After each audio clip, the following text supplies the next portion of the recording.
the atonement didn't come about to make us feel guilty, right? And on top of that, it did not require a victim. If we look at Christ as a victim, then we're putting something on him that he didn't choose, and then thinking, if we're to be like Christ, then that's the version of love we need to mimic. We need to lose in order for other people to win.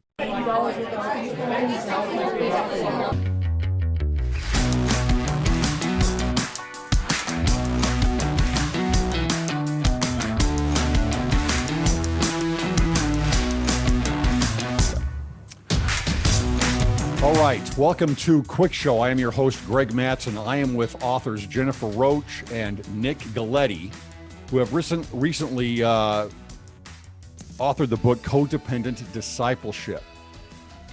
I want to open up with this, guys. You open up in your book by quoting section 88 in the Doctrine and Covenants, 88:91, which says, "And all things shall be in commotion, and surely men's hearts shall fail them, for fear shall come upon all people." Now, this is a book about mental health. Are you applying the scripture here and saying that men's hearts shall fail them and fear shall come upon them to a kind of, well, to our current circumstances where it seems to be that mental health is kind of exploding on the scene, anxiety and depression are increasing? Is this a prophecy of our time and what we see today? You know, I would say I haven't had my conversation with either Urim or Thummim lately. Okay. So I'm not offering prophecy or interpretation thereof, but it does seem to be an apt descriptor of some of what we are seeing in the world, and particularly the way that people are manifesting this does come through the channels of mental health.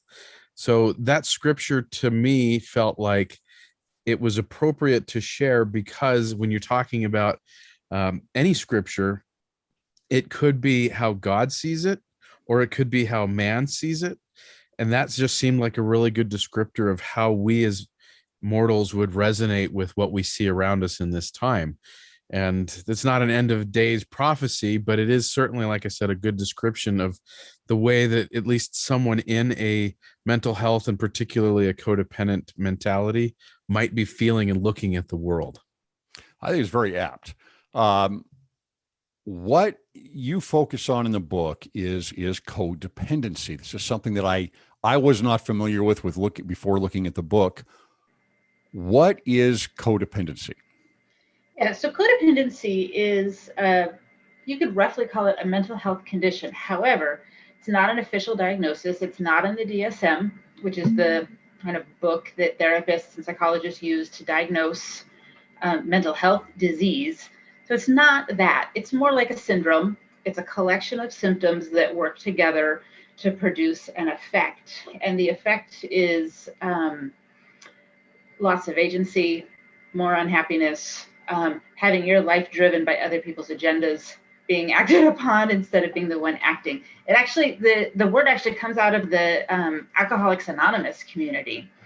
Started literally to describe people who were the partner of someone dependent on alcohol. They were a codependent, and not in a helpful way, in a way that actually takes away some of the consequences of that addiction, so that the addict themselves didn't have to face it as much. The codependent is kind of the one who rushes in and solves all their problems for them, the end result being they can carry on in their addiction.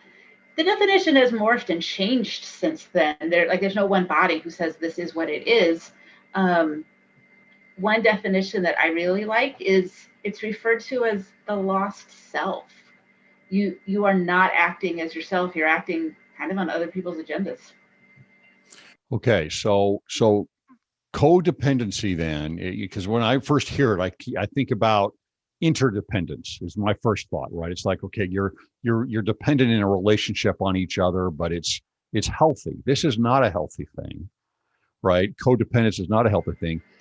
I want to go over something that you have here in the book that I'm going to quote from the book on a little bit of a descriptor here of codependency. It says, codependency is typically defined by a distinct set of compulsive behaviors. That includes fixing other people's problems, taking on the burdens of others, or managing the consequences that arise from the actions, misdeeds, tragedies, or trials of others for whom they feel responsible.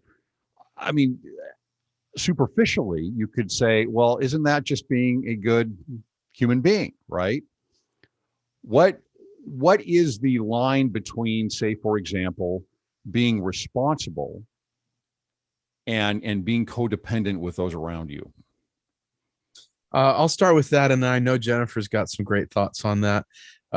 The word compulsively is a real key determining factor in deciding what is codependent and what's otherwise a healthy, rational behavior for expressing love or care for someone.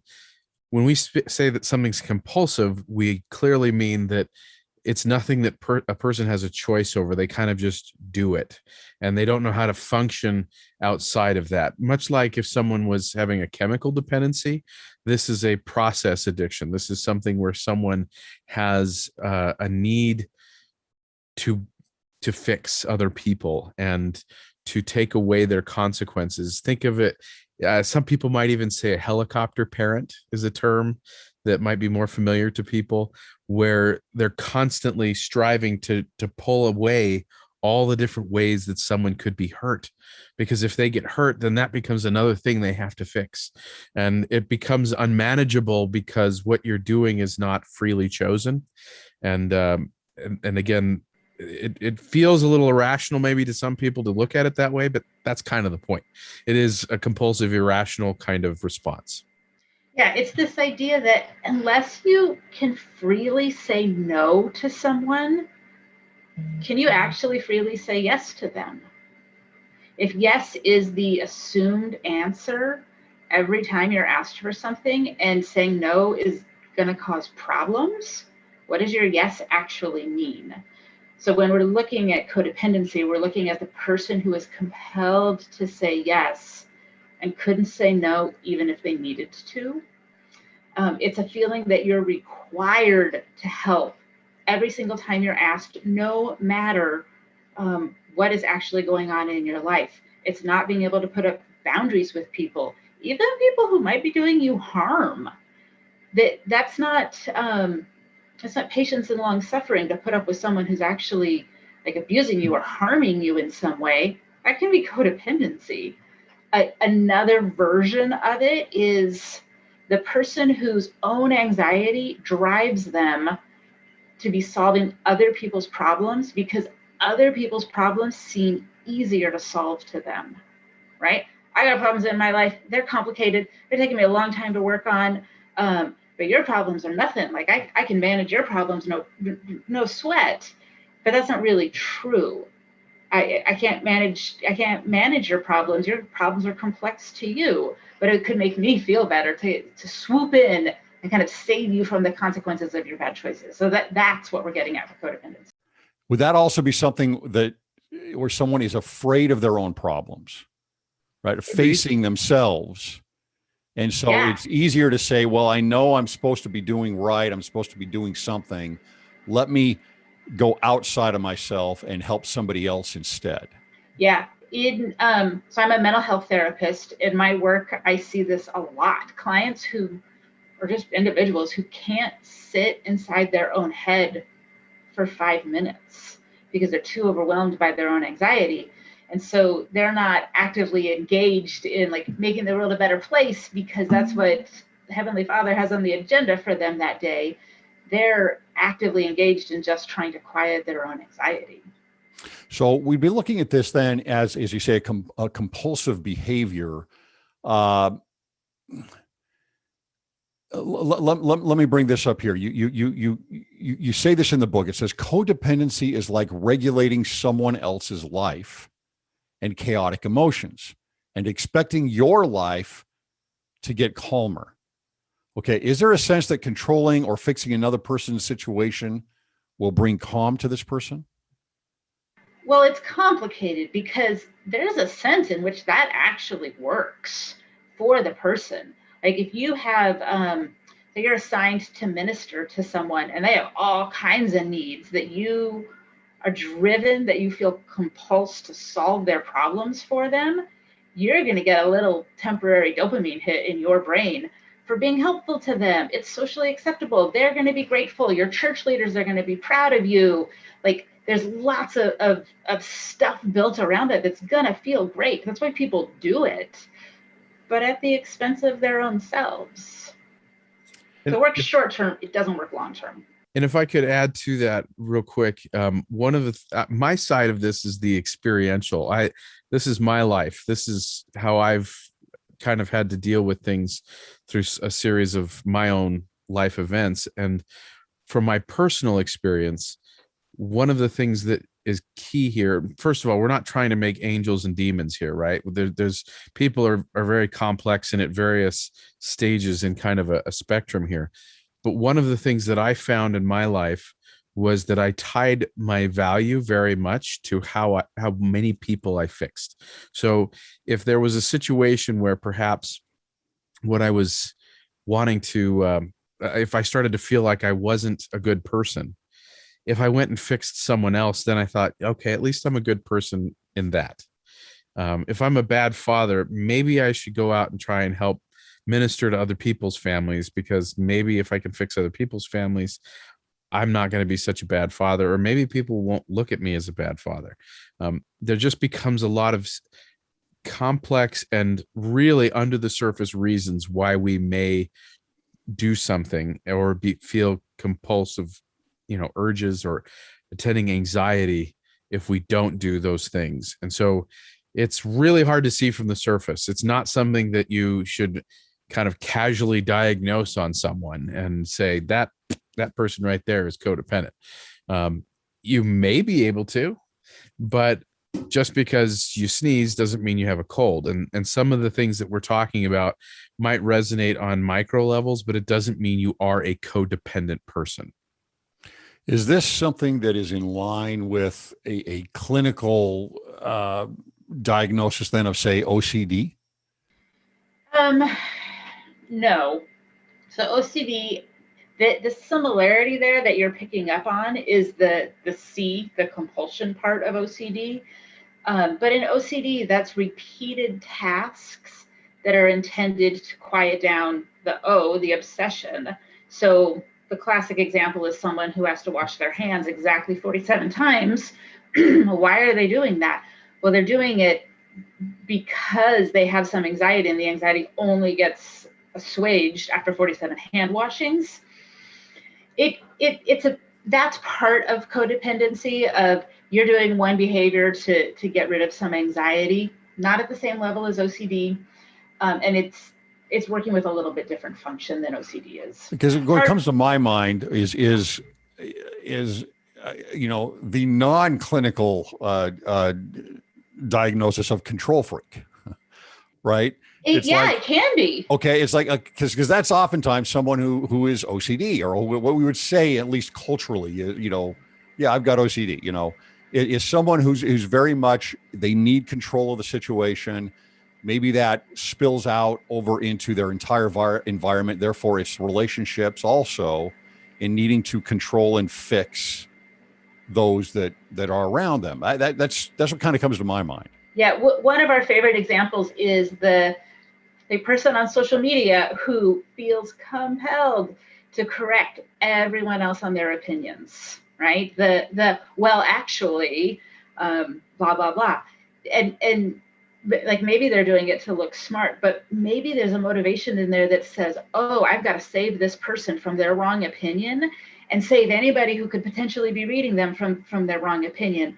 And you could just make yourself create, like there's no end to what you will find on social media of opinions you could correct. And so it can just stack and spin out of control for folks.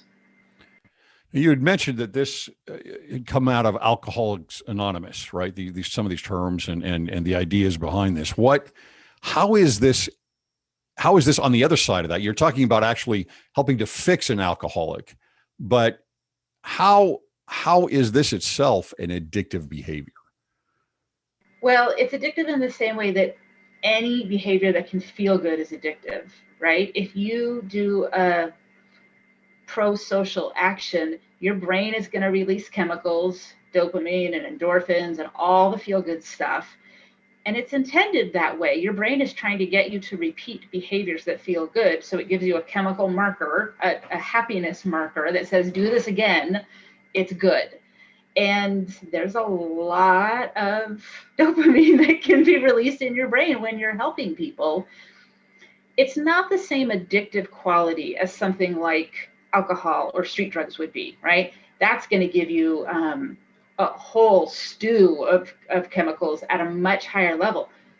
But this is enough for some people to get the feelings of, oh, I need to continue correcting people. I need to continue always saying yes, just so that my brain can get the little chemical hit and be happy. How might guilt play a role in motivation for this? I would say that my experience is guilt feels very similar to anxiety to the person that has codependency. It's guilt with urgency. And so when you talk about, like, there was a time in my life that my wife had depression for 13 years.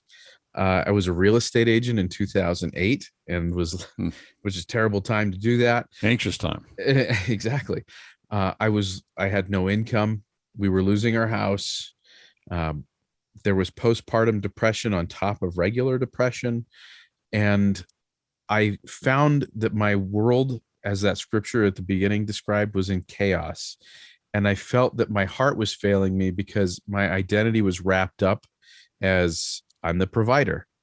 If I am a good, faithful Latter-day Saint that pays their tithing, shouldn't I have my temporal needs managed and taken care of? And yet all of these things were falling apart around me.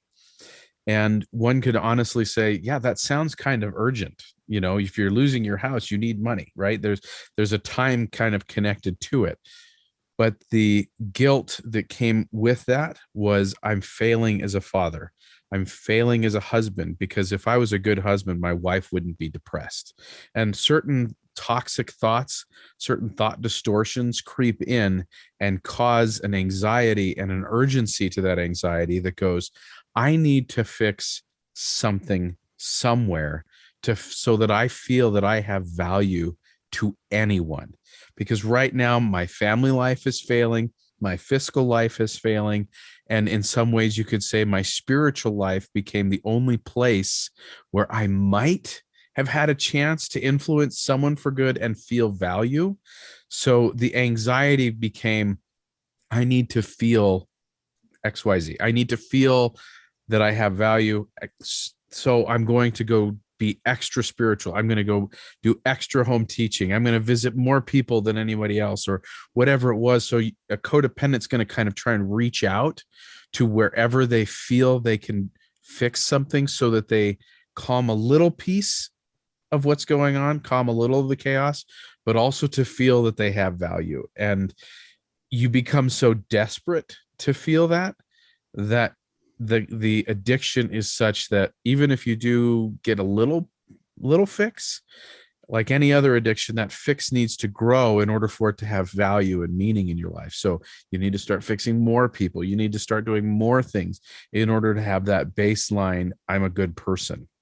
And so it can drive you in very interesting and perhaps, again, from the outside, irrational ways.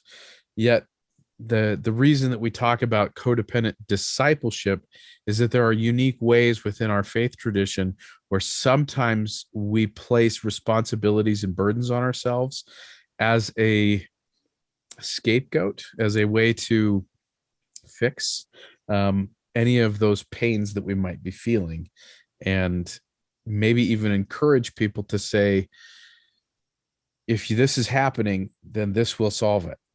So in my mind, I've heard 1,000 stories of people that get up and say, I paid my tithing, and miraculously $1,000 ended up in my bank account, and I was able to make all my bills. And then we start to equate, well, if I'm paying tithing and I'm not getting $1,000 in my bank account, then I'm not hitting some spiritual marker. Therefore, I need to try and up my spiritual game so that I'm at a place where God has to bless me. There's no way around it. He has to, because I'm this righteous as opposed to this righteous. And so sometimes, again, we equate things, and we maybe perhaps even interpret scriptures culturally in a way that can feed that. And I'd say globally, though, codependents still look for the same things. We just sometimes in our faith tradition look towards our faith to do that. So let me interject there a little bit. So let's just say, right, any of us, because I've gone through this too. I mean, you go through a time of difficulty in your life.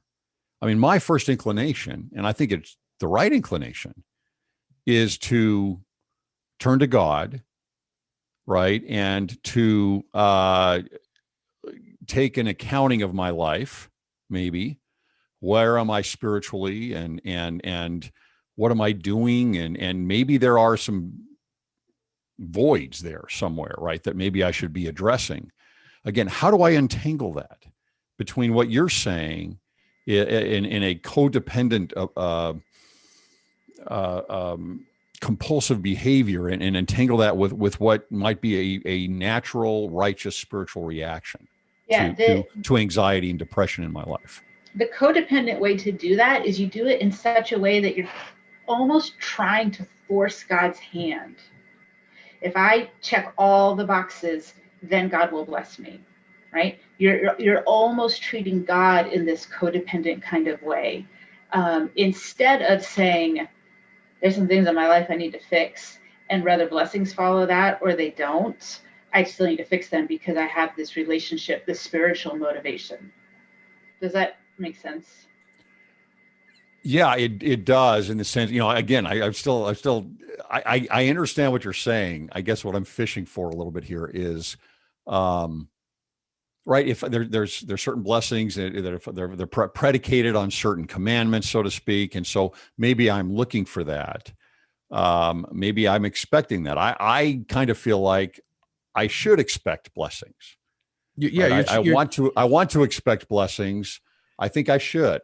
And yet at the same time, I guess I'm trying to divide between what would be a righteous desire there and a proper hope, so to speak.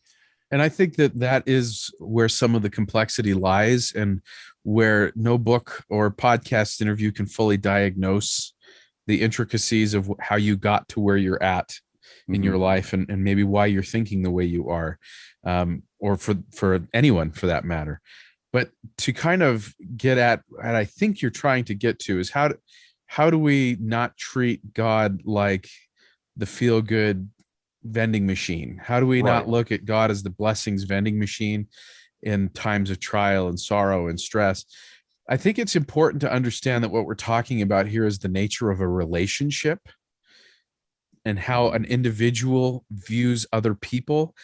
You don't have to be you don't have to be codependent with something that is dependent. That's how it originally started.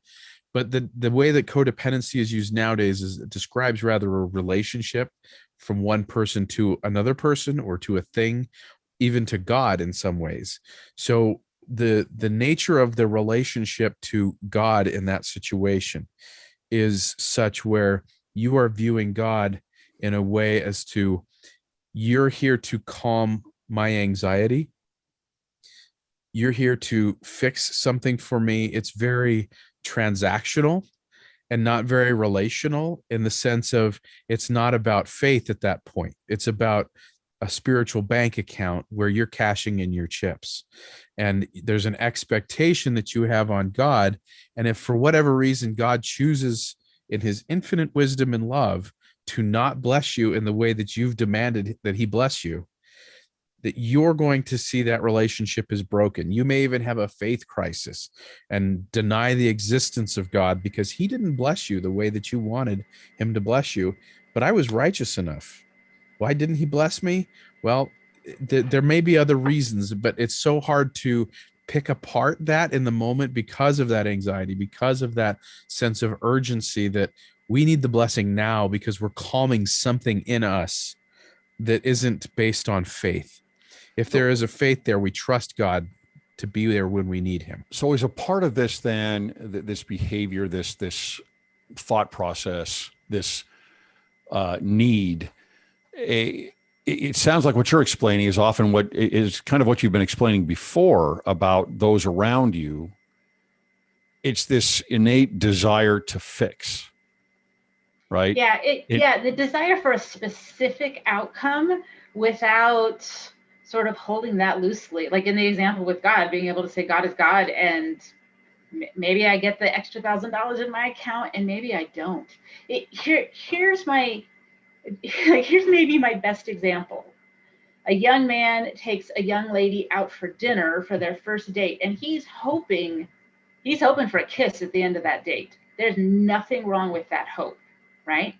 But if she feels that as pressure, well, I bought you dinner, I deserve a little lip, it ain't gonna happen, right? Like everything just got destroyed. It's if she can't freely lean into that or freely not, the whole thing is ruined, right? It's the pressure and the expectation.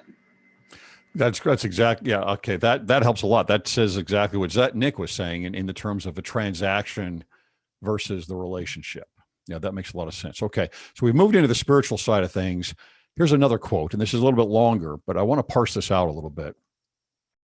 Talking about charity, you say, charity is divine and universal love. Charity is not a vehicle for guilt or punishment, nor is charity a drug used to numb the pains of mortality. Yet there are times where we have extended acts of service as the means of making ourselves feel better, or as some sort of hope that by fixing someone else, we are hoping to fix ourselves. Toward the beginning of that quote, again, charity is not a vehicle for guilt or punishment. You're reacting to something here, right? In your writing here, as to your experiences in therapy, I'm guessing, or your personal experiences, Nick. What do you mean by that? Charity is not a vehicle for guilt or punishment. Do you want to take that one, Nick? Sure. So there's also a quote a little later on that may be kind of the bookend to this, and that is that love doesn't require a victim. And so what we're talking about here is understanding that the pure love of Christ, the atonement didn't come about to make us feel guilty, right? And on top of that, it did not require a victim. If we look at Christ as a victim, then we're putting something on him that he didn't choose, and then thinking, if we're to be like Christ, then that's the version of love we need to mimic. We need to lose in order for other people to win. We need to manipulate someone by forcing them to feel guilt, forcing them to feel some kind of loss as a vehicle for love. And I know that sounds a little conflated, and hopefully we can parse that out a little bit more. But the idea there again is that charity is where both are benefited, both are uplifted, and both are benefited by the interaction, by the relationship. When you love someone with the pure love of Christ, your aim isn't to make them feel guilty about something. Your aim is to, if they feel guilt, would be that it's simply an understanding of an error. But our job is not to impose guilt. It is to help them see and travel the path to self-improvement. And I think that sometimes we see this with parenting, where a parent, I love my child, I have charity for my child, but we often feel that the way to get them to change their behavior is by making them feel guilty. We need to lay out all the terms as to where they were wrong, because they need to feel guilty first before they can change. Maybe there's a better teaching method, and I believe that charity loves and invites them into better behavior rather than guilts them into it. Would you say that, we were talking previously here then, that guilt is a personal motivation for someone with codependency also, not just that you're trying to lay it onto somebody else? So is that kind of putting out maybe the way I act as a person, where I'm acting out of guilt myself, that I would project that to somebody else? It can. One helpful distinction here might be between guilt and shame. Guilt is simply, here's the thing you did wrong. You drove 20 miles over the speed limit. It doesn't actually mean you're bad, you're wrong, you're anything. It means here's a behavior that you did. Shame says there is something wrong inside of me and I have got to fix it, right? And so shame gets played out in codependency when we're actually trying to kind of outsource the fixing, trying to fix somebody else to soothe our shame, when really it's us that needs fixing, not them. Okay. Also in that quote toward the end here, there are times where we have extended acts of service as the means of making ourselves feel better, or as some sort of hope that by fixing someone else, we are hoping to fix ourselves.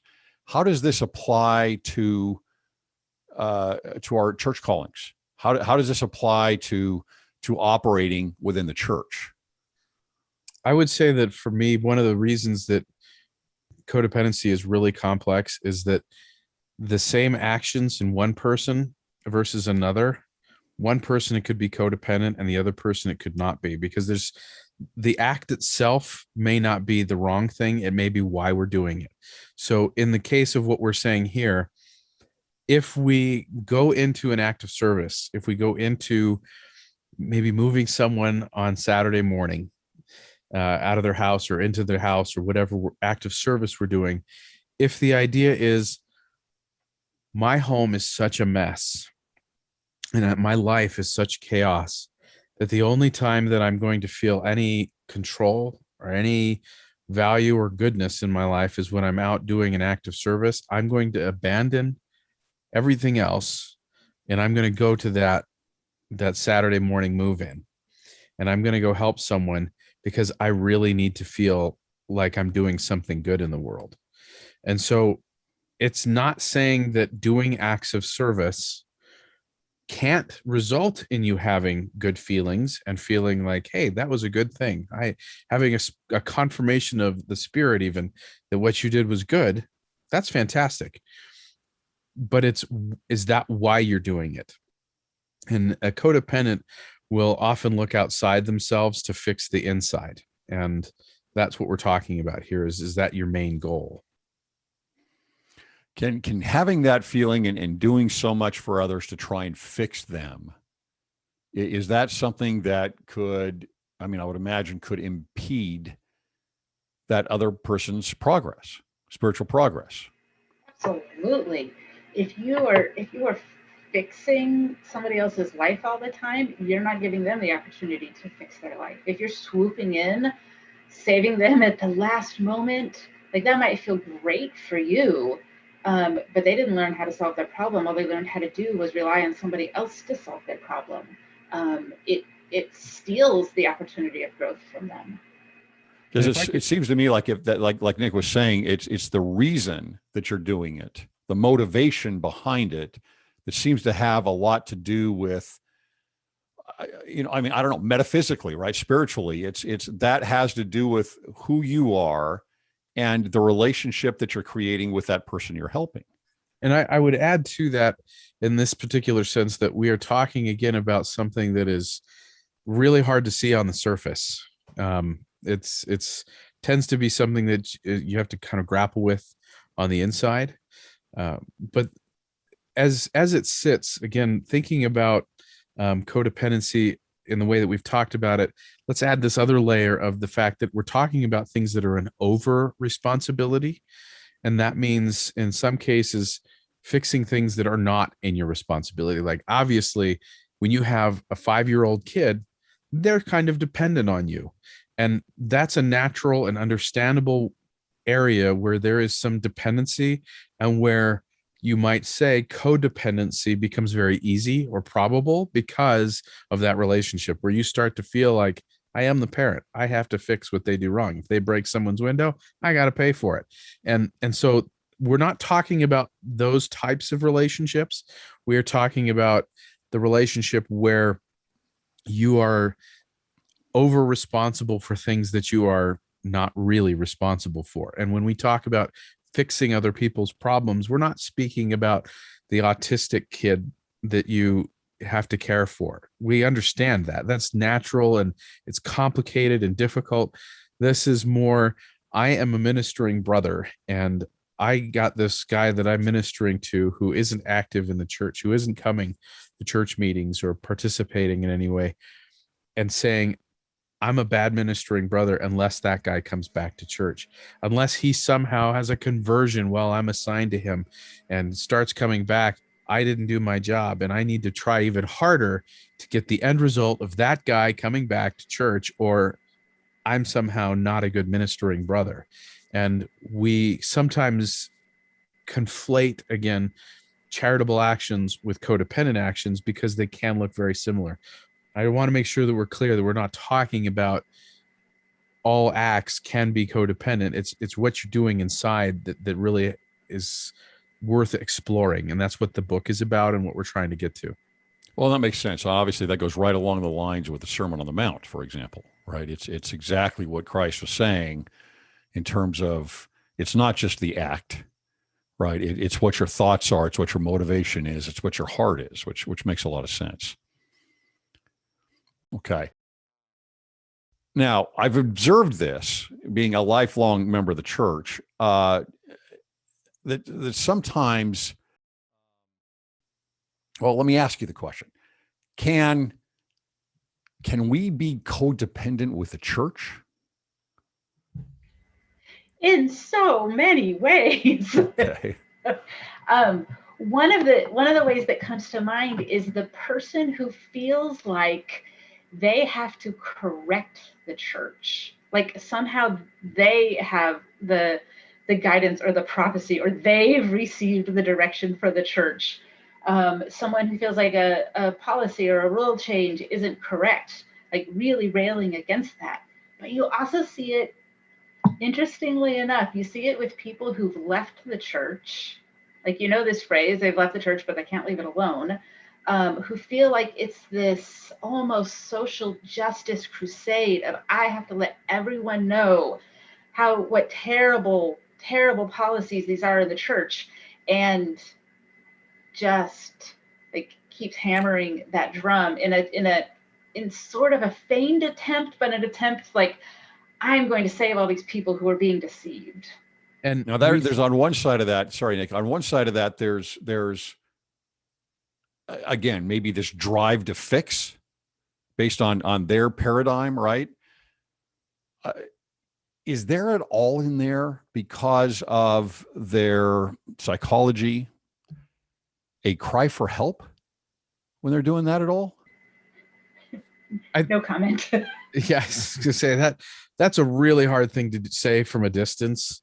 To paint that kind of a brush on anybody is really difficult. I would say that oftentimes when you see people going through a faith crisis, the way that they handle it can look like a cry for help, because they're putting out there, I'm having this faith crisis, which is not just a private thing. I'm making it public because I either want people on my side or I need people to help me fix this dissonance that I'm feeling in my life, and I can't do it on my own.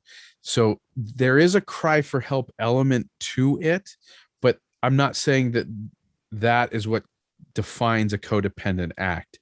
I will say that, and back to what Jennifer was saying, that the idea of a codependent relationship with the church, needing to fix the church, or people that have left and need to save the people, that are in the church. There is absolutely a strain to that, and, bring on the hate mail. But there's absolutely a strain of codependency in that type of behavior, because you are absolutely not able to, and this is true with a lot of very vocal anti-church people. They can't function, and their identity is completely wrapped around this idea that they are an anti-Mormon, or they are an antagonist to the church. They cannot function independently of that idea, and therefore the fixing, their identity being completely wrapped up in it. It's not just, I think this is a good idea, but people are responsible to choose for themselves. It's, I have to do this. My full-time job, my social media personality, everything that I pour my time and energy into is fixing all of these errors. And even those that are still within the church who have a major agenda on certain policy issues can function the same way. And I know that you've had, various guests on to talk about previous therapists and some of their outlook on church policies and so on. And I think that maybe even in a very applicable way, there is a sense of codependency in those types of relationships, because you cannot seem to function independently of that way of thinking, and to allow people the ability to choose for themselves.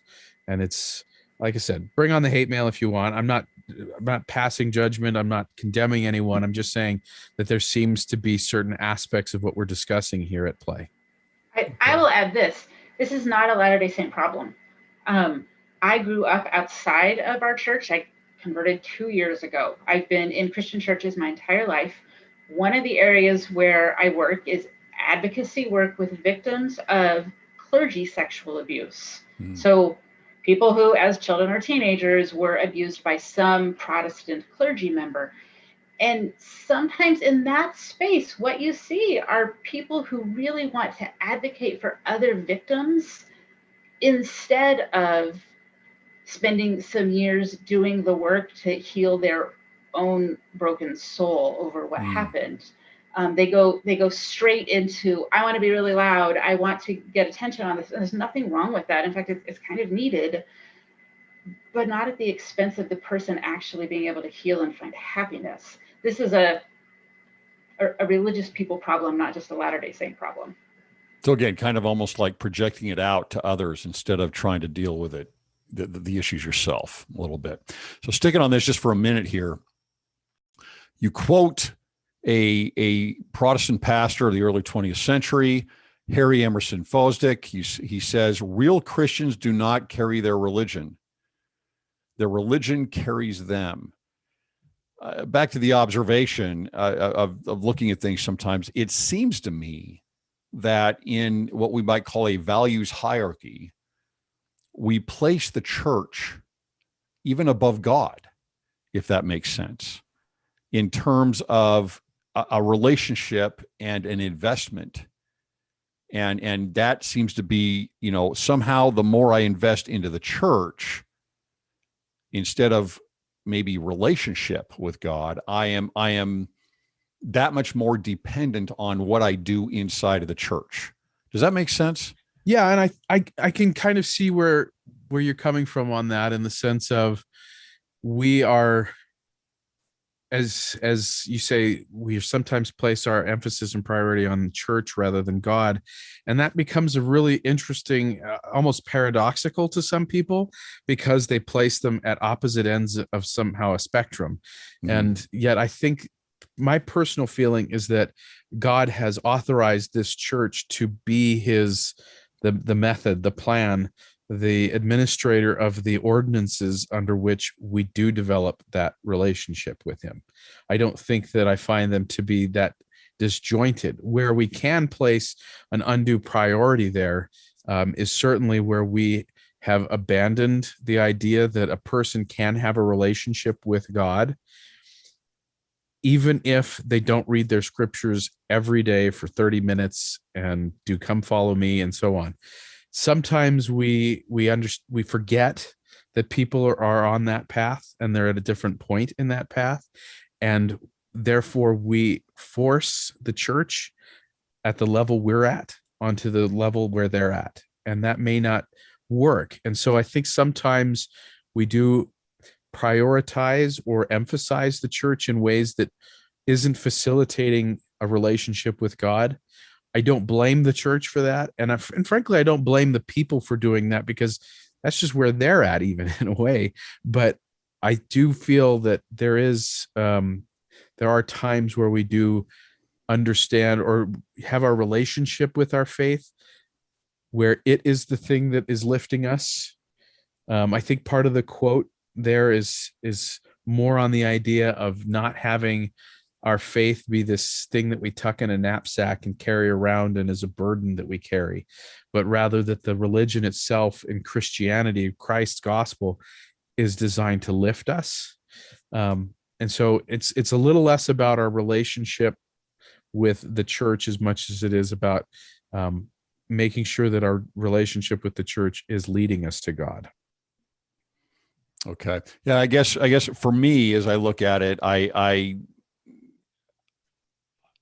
see the church, I see a way that you can be codependent with the church and not, you talk about it being on the opposite ends of the spectrum, the church over here and God over here. I might say, well, they may not be on the opposite ends of the spectrum, but maybe they're not. I guess I don't see them as exactly the same thing, right? In the sense that I see the church as support. I see the church as a means, but I don't see the church as the end, right? It's not the goal. It's not the end. It is the end to me is the family and the relationships we have and our personal and spiritual progress and our relationship with God. And if we're moving toward Him, and the church is there to help us accomplish those things. And so if I put too much dependency only on the church, right, that is there to support me in that goal, then, I don't know, in my mind, I kind of see like, well, I think there has to be a separation of value there. That's all I'm saying. It seems to me like there has to be a separation of value between my relationship and investment in the church and my relationship and investment in God, even though the church is what supports that. Does that make sense at all to you? I think I understand where you're going with it. I want to make sure I understand what you're saying. Are you saying that you sound like a therapist with me right now, but that's okay. And that's okay. I'm just trying to understand. So it sounds to me like you're using the analogy of, I'm in Los Angeles and I need to get to New York. I can walk there, but if I have a car, I'll obviously get there much faster, safer, and all those kinds of things. And for you, we're in LA, God is in New York, the church is the car. Is that? I would say it would be the other way around as far as LA and New York, but that's okay. Totally understand. Totally understand. I wouldn't even put New York on the map, but that's a whole nother issue. So the idea though is we're seeing it as a vehicle to get us from point A to point B. Is that how you're viewing it? Well, the only difference I would say is that there is only one way to get there. So the car would be, if the car was the only way to get there, then yeah, I would see it that way. And that it was sanctioned and built and created by God for us to get to Him.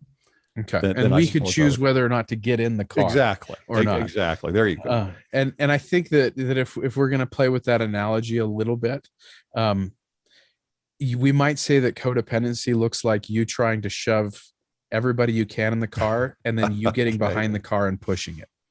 That makes sense. So thinking like, I'm going to fill this car up and I'm going to push it is essentially saying God didn't build a very good motor, or there's no fuel in the tank, so I have to push it.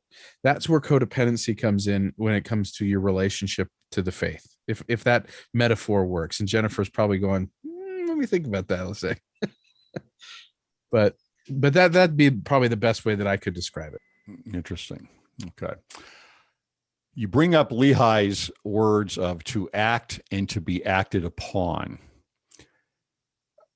And this is a theme that I have found as I've gone in the last 6 weeks or so here of talking with other therapists and kind of where the industry therapy is going. And how much does victimhood play a role in codependency on both creating a victim that you need to help perhaps, and being a victim yourself or having a victimhood mentality yourself?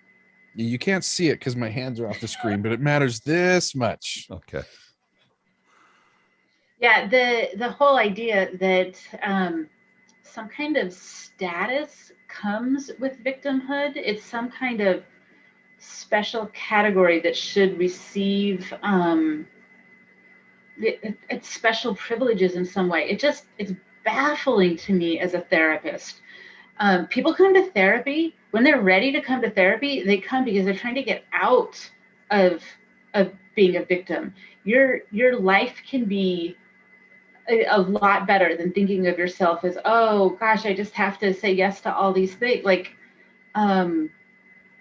it's not a great way to live. I don't know if I'm answering your question.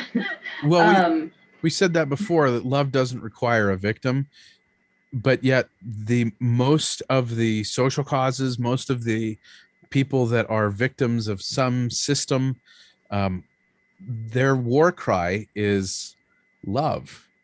And yet at the same time, what they're saying is, I am a victim. You must love me. Or Yeah. you are a bigot. You are a racist. You are a this. You are this. So they're setting up the terms under which they can essentially be loved as a victim, or they are creating another situation where someone can come and save them so that they feel that same hit.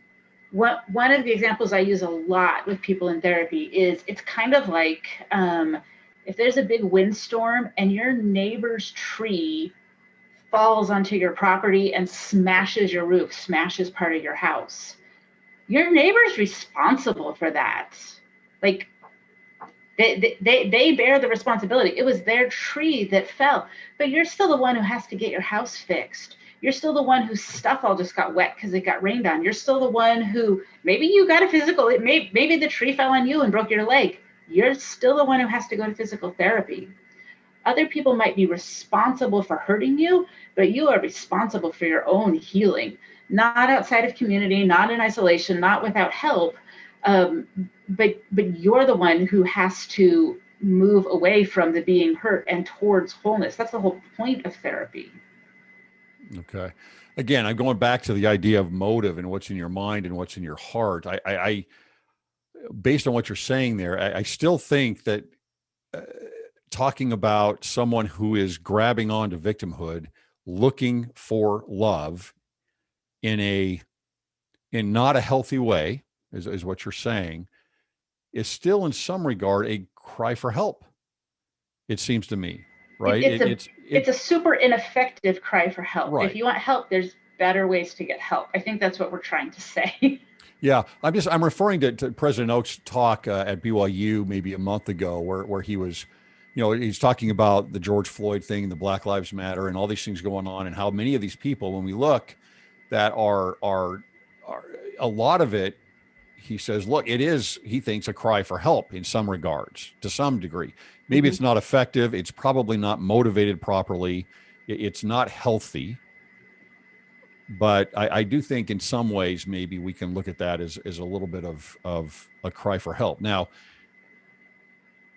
we're becoming much more of as you were saying, our society here in the U.S. especially, and in the West a little bit overall, we're victims. We're becoming more and more a society of victimhood, and where we're placing a higher and higher degree of value on being a victim.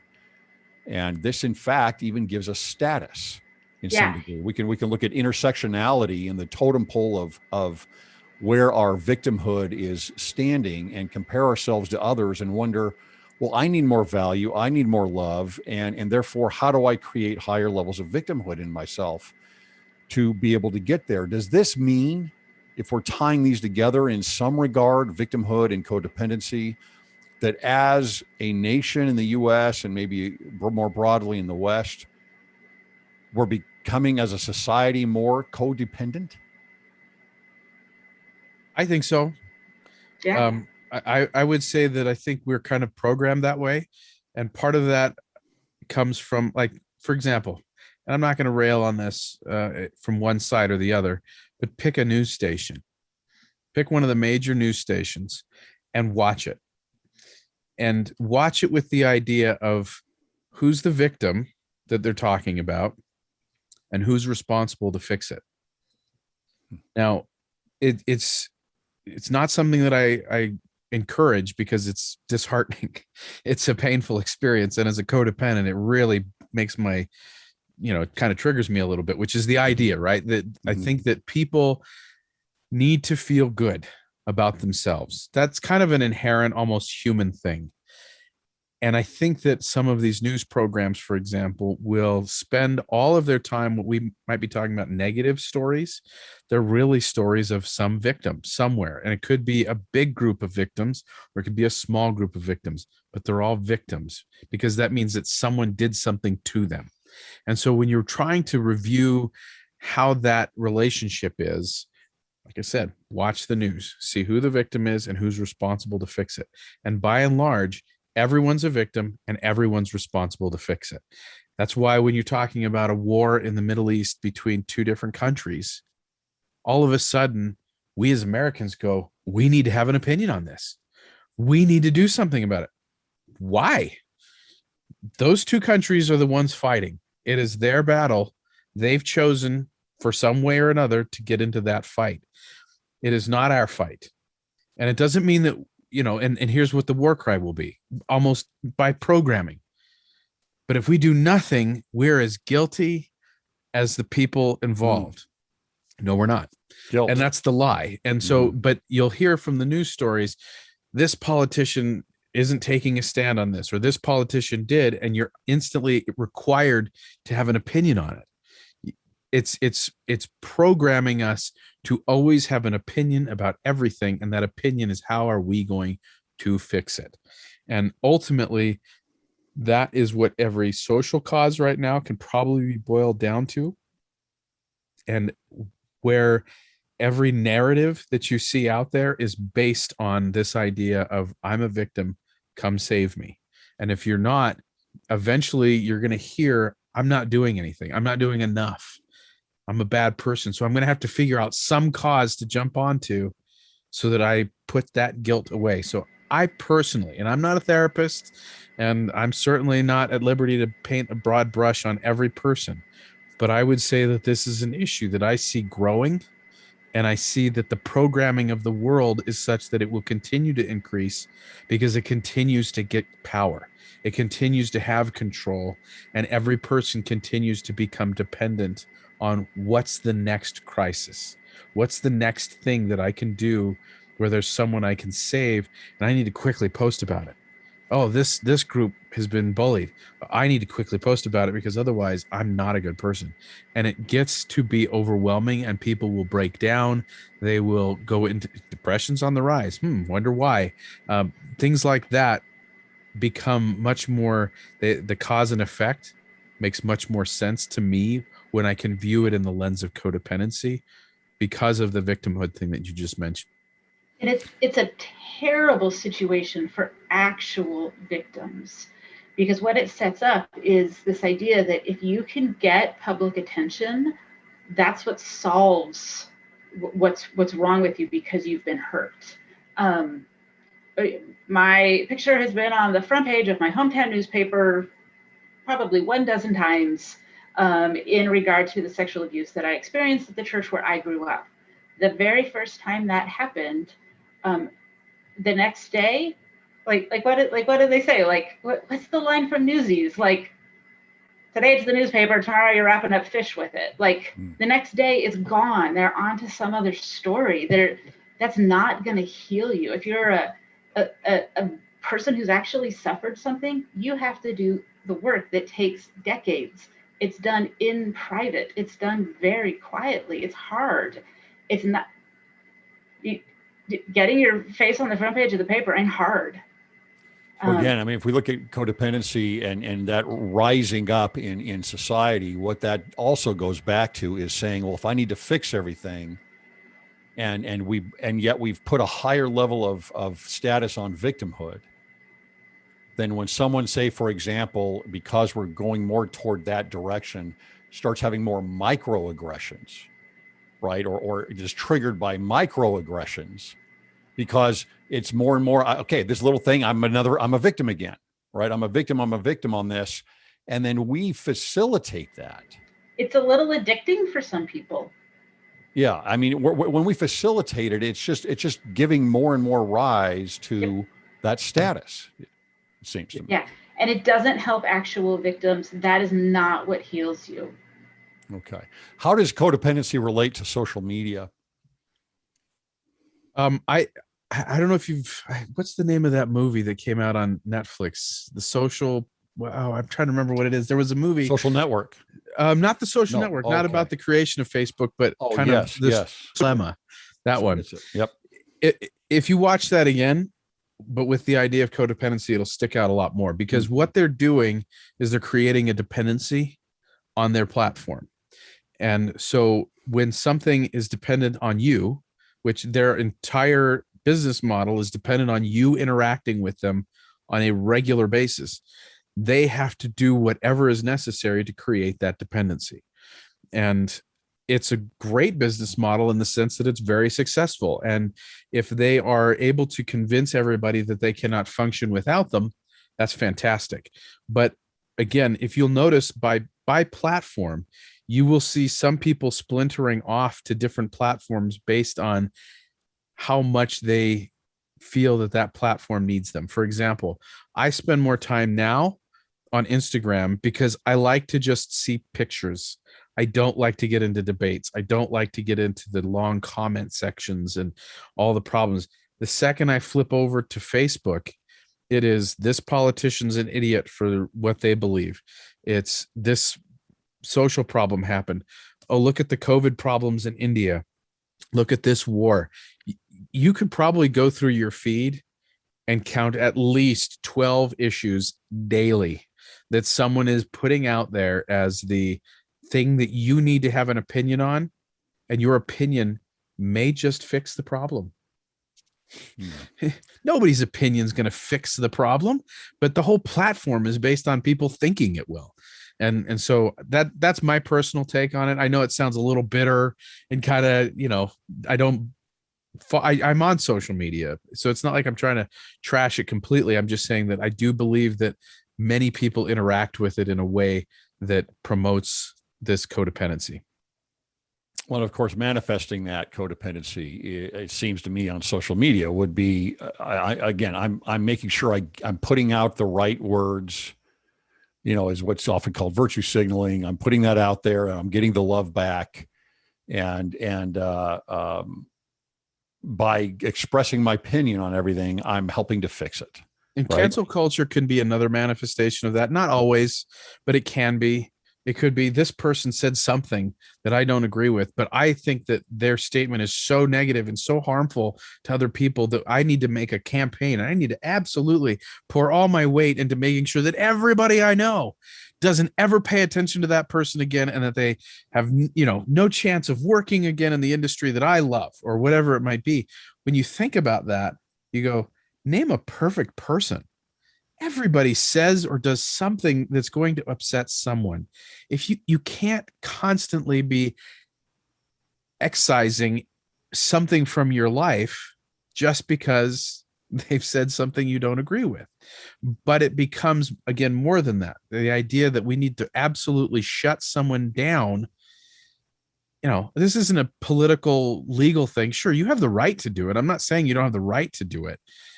But I'm saying, is it the right thing to do? Is it the healthiest way? Can you just not, watch that television show that's produced by the guy that molested people?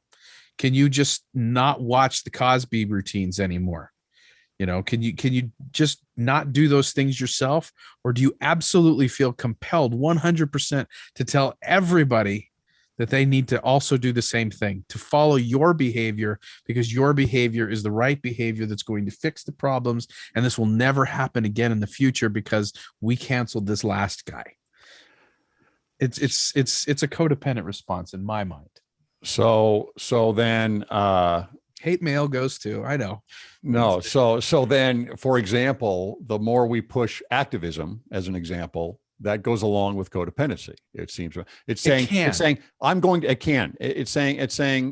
to be more active in this because I need to be the solution. I need to fix the problem. I think it's the level to which what your solution forces other people to live a certain way. So there is nothing about the church that is forced, right? You cannot force anyone into the celestial kingdom. They have to choose their way there. God's way is ultimately that he wants his children to choose him, to choose the ordinances that are performed on their behalf, to choose all of this. And I think that part of what happens with certain levels of activism and advocacy is this person wants to live their life their way. Now, everybody needs to accept it by law and be punished if they don't, and so on and so forth.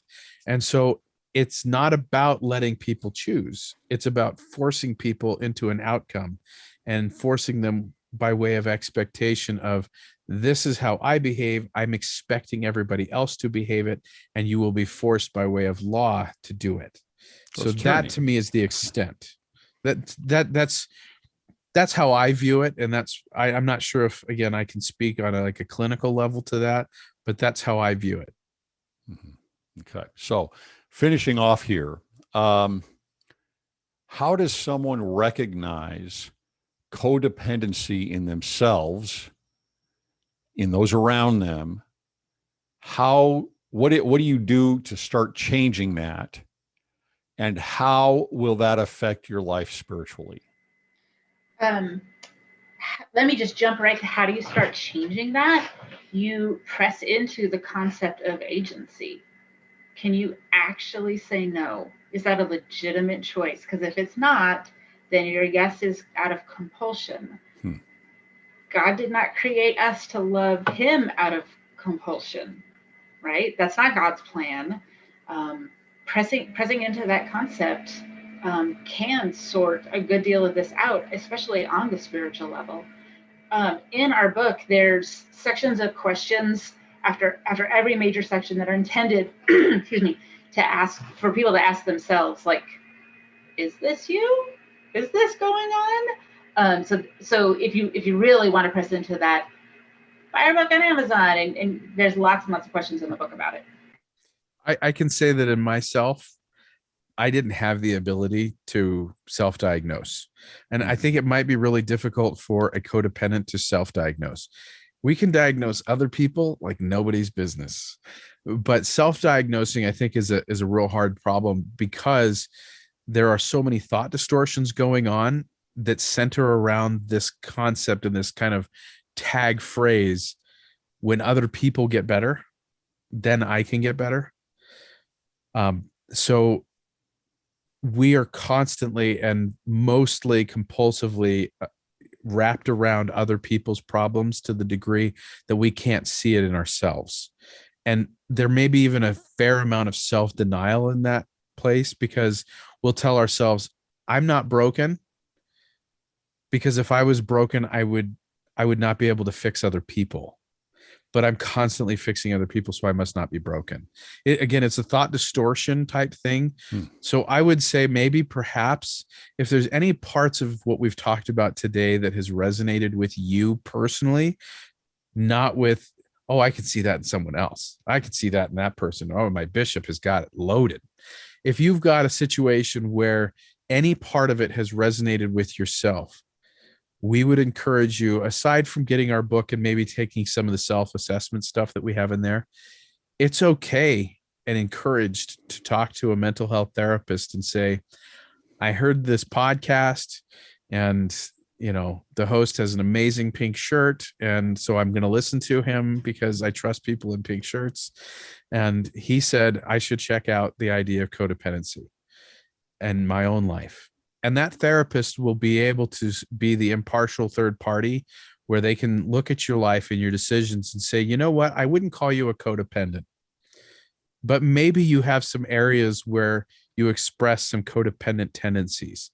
Or they might say, well, you're loaded with it. Thanks for coming in. Let's start talking. I mean, they probably wouldn't use that term, but I think it might be asking too much of the codependent themselves to self-diagnose it. But hopefully, and I can tell you this from my own personal experience, that when it was first presented to me, I had a very difficult time coming to grips with the idea that I could get better. Because if I got better, then I wasn't me anymore. And that's very scary. It's incredibly scary. So, but I am so much more who I want to be now that I have addressed it. And now that I've been dealing with it for a few years now and recovering from it, I feel freer. I feel more in control of who I am. And I know we use the term a lot in the church of selflessness, being selfless.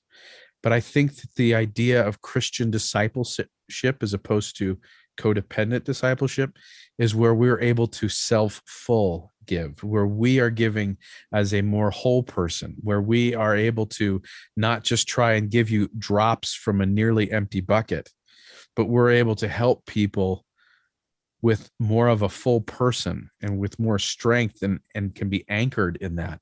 And I think even Elder Uchtdorf talked about helping people from, watering from empty buckets in a general conference talk. And I think this is what we're talking about, is understanding that we are inviting people to greater power to be a Christian disciple. We are inviting them to a lifestyle that is more in harmony with the doctrines of agency and honors the gifts that God has given us. And just like in the oath and covenant of the priesthood, we are not to compel people. We are not to be overbearing and have unrighteous dominion. We are to love. We are to invite. We are to encourage. We are to support and sustain one another. But it doesn't require us owning other people's problems in order to get there. And again, that can be very scary because as a priesthood holder, and how many times are we told that you are a priesthood holder? And therefore, you easily jump to, how many people do I fix? How many people do I save? Who is my responsibility? Who do I minister to and make sure that they get to the celestial kingdom? Otherwise, somehow I'm a bad minister. And there's just sometimes culturally where we make this thought distortion leap into, well, this is the doctrine, so therefore it must mean that I need to behave this way. And that's the distortion we're trying to address and deal with. And I feel like that it's possible, but you oftentimes will require someone outside of you to get there. And that's one of the hardest things for a codependent to do, because now we're dumping on other people. That's what it looks like. We're dumping on other people to fix our problems, which is the very thing that we hate and the very thing that's controlling our lives. So why would I turn around and do that to someone else? You're not dumping this on your therapist. You're still taking ownership of it. You're just asking for their help to get there. Very good. Jennifer, any last words? No, thank you for having us on. This is a fantastic, fun conversation. Yeah, I love how you really tested us on these things. That's great. I love it. Good. Well, it's interesting, right? It's interesting stuff. So they are Galieti and Jennifer Roach, authors of the book that just came out last week, Codependent Discipleship. Look it up on Amazon and buy it. I think you're going to enjoy it. Appreciate both of you and your time and your efforts and your thought process in putting this all together. Thank you.